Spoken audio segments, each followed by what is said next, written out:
ವಿದ್ಯಾರ್ಥಿಗಳಿಗೆ ಗುಣಮಟ್ಟದ ಶಿಕ್ಷಣದ ಜೊತೆಗೆ ಸಂಸ್ಕಾರವನ್ನ ಬೆಳೆಸಿ ಡಾಕ್ಟರ್ ಕೊಟ್ಟೂರು ಮಹಾಸ್ವಾಮಿಗಳು ಗಂಗಾವತಿ ಪ್ರಾಥಮಿಕ ಹಂತದಲ್ಲಿ ವಿದ್ಯಾರ್ಥಿಗಳಿಗೆ ಗುಣಮಟ್ಟದ ಶಿಕ್ಷಣದ ಜೊತೆಗೆ ಜೀವನದ ಮೌಲ್ಯಗಳಾದ ಸಂಸ್ಕಾರವನ್ನ ಬೆಳೆಸುವ ಕಾರ್ಯಕ್ಕೆ ಶಿಕ್ಷಕರು ಹಾಗೂ ಪಾಲಕರು ಮುಂದಾಗಬೇಕೆಂದು ಶ್ರೀ ಕೊಟ್ಟೂರೇಶ್ವರ ವಿದ್ಯಾವರ್ಧಕ ಸಂಘದ ಸಂಸ್ಥಾಪಕ ಅಧ್ಯಕ್ಷ ಕಲ್ಮಠದ ಡಾಕ್ಟರ್ ಕೊಟ್ಟೂರು ಮಹಾಸ್ವಾಮಿಗಳು ಹೇಳಿದರು.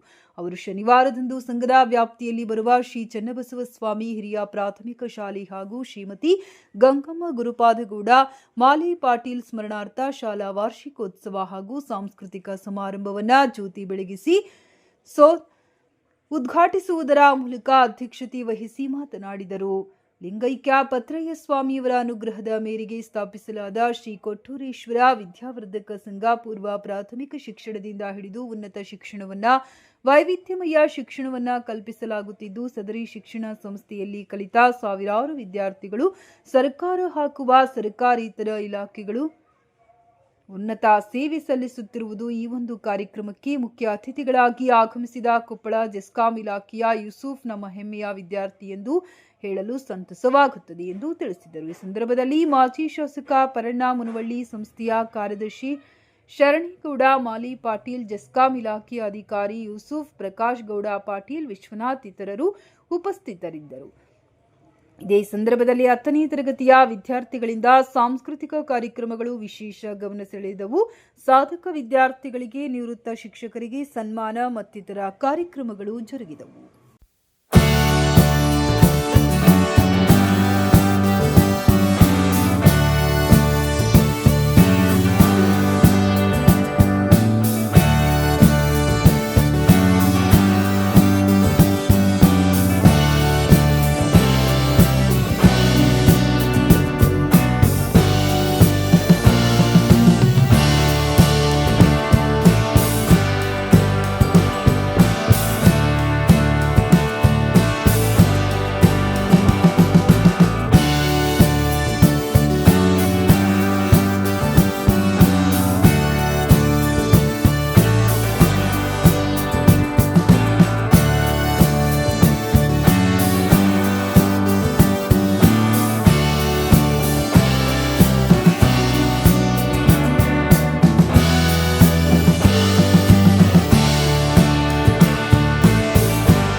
ನಮ್ಮ ಮಕ್ಕಳಾಗಿ ಉಳಿದಿಲ್ಲ.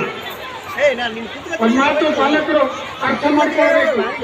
ನಮ್ಮ ಮಕ್ಕಳ ಭವಿಷ್ಯ ಒಳ್ಳೆಯದಾಗಬೇಕು. ನಮ್ಮ ಮಕ್ಕಳ ಭವಿಷ್ಯ ಉನ್ನತವಾಗಿರಬೇಕು. ಮುಂದೆ ಅವರು ಉನ್ನತ ವ್ಯಾಸಂಗ ಮಾಡಿ ಉನ್ನತ ಒಂದು ಹುದ್ದೆಯಲ್ಲಿ ಹೋಗ್ಬೇಕಂತ ತಿಳ್ಕೊಂಡು ನಿಮ್ಗೆ ಅಪೇಕ್ಷೆ ಇತ್ತು ಅಂತಂದ್ರೆ ಮಕ್ಕಳಿಗೆ ಒಂದು ಒಳ್ಳೆ ಸಂಸ್ಕಾರ ಕೊಡಬೇಕು. ಬಹುಶಃ ಒಂದು ಉದಾಹರಣೆ ಹೇಳ್ತೀನಿ. ಜೀವನ, ಬಡತನ, ಶ್ರೀಮಂತಿಕೆ ಎಲ್ಲರಿಗೆ ಬರ್ತಾ ಇದೆ. ಆದರೆ ಬಡತನ ಆಯಿತು ಅಂತಂದ್ರೆ ಆ ಬಡತನದಲ್ಲೇ ನಾವು ಸಾಯಬಾರ್ದು.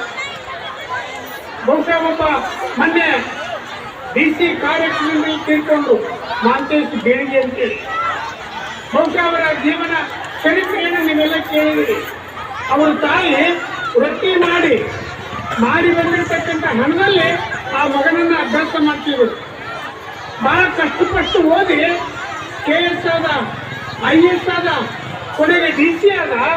ಆ ತಾಯಿಯ ಉದ್ಯೋಗವನ್ನು ಬಿಡಿಸಿ ಮುಂಜಾನೆ ತಾನು ಡ್ಯೂಟಿಗೆ ಹೋಗ್ಬೇಕಾಗಿತ್ತಂದ್ರೆ ತಾಯಿ ಮನೆಗೆ ಇಟ್ಕೊಂಡಿದ್ದ. ತಾಯಿ ನಮಸ್ಕಾರ ಮಾಡಿ ತಾಯಿ ಆಶೀರ್ವಾದ ಪಡಿಸ್ಕೊಂಡು ಹೋಗ್ತಿದ್ದ.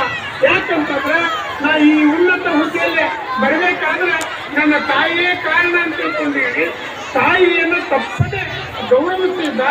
ಜೊತೆಗೆ ಏನೋ ಅಕಸ್ಮಾತ್ ಯಾಕಂದ್ರೆ ಹುಟ್ಟಿ ಬಂದಿರ್ತಕ್ಕಂಥವನು ಯಾವುದೋ ರೀತಿಯೊಳಗೆ ಹೋಗಲೇಬೇಕು. ಅದಕ್ಕೆ ನಾನು ನಿಮಗೆ ಪಾಲಕರಿಗೆ ವಿಶೇಷ ವಿಚಾರವನ್ನು ಹೇಳ್ತಾ ಇದ್ದೇನೆ. ಮಕ್ಕಳಿಗೆ ಉತ್ತಮವಾಗಿರ್ತಕ್ಕಂಥ ಸಂಸ್ಕಾರ ಕೊಡ್ರಿ.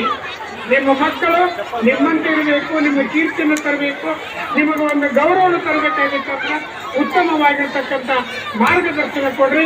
ಬಹುಶಃ ನಮ್ಮ ಈ ಚನ್ನಬಸವ ಶಾಲೆ, ಪ್ರಾಥಮಿಕ ಶಾಲೆ ಈ ಮಕ್ಕಳಿಗೆ ಒಳ್ಳೆ ಉತ್ತಮವಾಗಿರ್ತಕ್ಕಂಥ ಶಿಕ್ಷಣ ಕೊಡುವುದರಲ್ಲಿ ಬಹುಶಃ ನಾವು ಗಂಗಾವತಿಯಲ್ಲಿ ಮೊದಲಿಗೆ ಶಾಲೆ ಅಂತ ನಡೆಸ್ತಾ ಇದ್ದೇವೆ. ಯಾಕಂತಂದ್ರೆ ಉತ್ತಮ ಶಿಕ್ಷಕರಿದ್ದಾರೆ, ಜೊತೆಗೆ ಈ ಉತ್ತಮವಾಗಿರ್ತಕ್ಕಂಥ ವಾತಾವರಣ, ಇಂಥ ವಾತಾವರಣ ಬಹುಶಃ ಎಲ್ಲಿ ಸಿಗಕ್ಕಿಲ್ಲ. ಯಾಕಂದ್ರೆ ಮಕ್ಕಳನ್ನ ಗೇಟ್ ಮಾಡಕ್ ಬಿಟ್ರಿ ಅಂತಂದ್ರೆ ಏನು ತೊಂದರೆ ಆಗೋದಿಲ್ಲ, ಅಷ್ಟು ಸೇಫ್ಟಿ ಅದ ಈ ಶಾಲೆ ಒಳಗ. ಹೋಗಿರ್ತಕ್ಕಂಥವ್ರು ಅನೇಕ ಹುದ್ದೆಗಳಲ್ಲಿದ್ದಾರೆ. ಬಹುಶಃ ನಾನು ನಿಮ್ಗೊಂದು ಮಾತು ಇದೇ ರೀತಿಯಾಗಿ ಇವಾಗ ಕೊಟ್ಟರೇಶ್ವರ ಅಜ್ಜನವರ ಜೊತೆಗೂ ಕೂಡ ಬೇರೆ ವಿಷಯದಲ್ಲಿ ಕೂಡ ಸಂದರ್ಭವಾಗಿ ಕೂಡ ನಾನು ಭೇಟಿಯಾಗಿತ್ತು. ಆದರೆ ಇವತ್ತು ಈ ರೀತಿಯಾಗಿ ನಾನೊಬ್ಬ ವಿದ್ಯಾರ್ಥಿನಿಯಾಗಿ ಅವರ ಎದುರುಗಡೆನೆ ಸೇವೆಯನ್ನು ಸಲ್ಲಿಸ್ತಕ್ಕಂಥ ಬೇರೆ ಬೇರೆ ವಿಭಿನ್ನ ಕ್ಷೇತ್ರದಲ್ಲಿ ಬೆಳೆದು ಬಂದೆ. ಆದರೆ ಅದಕ್ಕಿಂತ ಹೆಚ್ಚಿನ ರೀತಿಯಲ್ಲಿ ಹೇಳಬೇಕನ್ನಪ್ಪ ಅಂದರೆ ಇವತ್ತು ನನ್ನ ಮಗಳು ಕೂಡ ಇದೇ ಶಾಲೆಯಲ್ಲಿ ಓದಲಿಕ್ಕೆ ನಮಗೆ ಸಿಕ್ಕಿದೆ ಅಂತಂದರೆ ಅದರಷ್ಟು ಸೌಭಾಗ್ಯ ಇನ್ನೂ ಮುಂದೆ ಕೂಡ